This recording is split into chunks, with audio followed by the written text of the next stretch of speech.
qu'il aura de nouvelles idées, Emmanuel Macron, parce qu'il a pris un grand bol d'air. Là, il est au Mont Blanc, il a passé la nuit dans un refuge, le président de la République.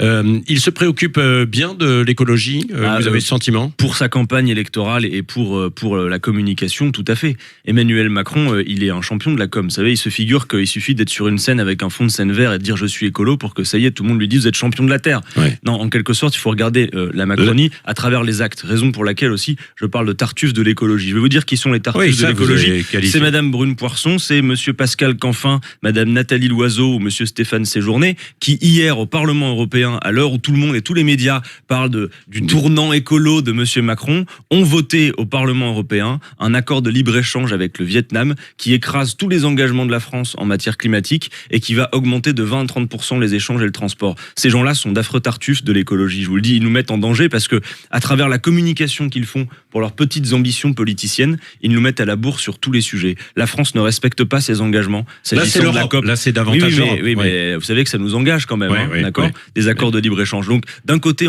c'était hallucinant hier. Tous les médias qui nous parlent du tournant écolo de Monsieur Macron et dans le même temps, ses amis au Parlement européen qui votent un texte qui est en contradiction avec les principaux engagements de la France sur la COP 21. Donc maintenant, ça suffit. Parce que clairement, l'écologie de la communication, il y en a ras-le-bol, vu l'urgence. Et Emmanuel Macron vient de faire en sorte que d'ici à 2023, la France puisse augmenter de 6% ses émissions de gaz à effet de serre, ce qui contrevient aux accords de la COP 21. Et ils viennent de signer un nouveau traité de libre-échange. Adrien Quatennens, le mot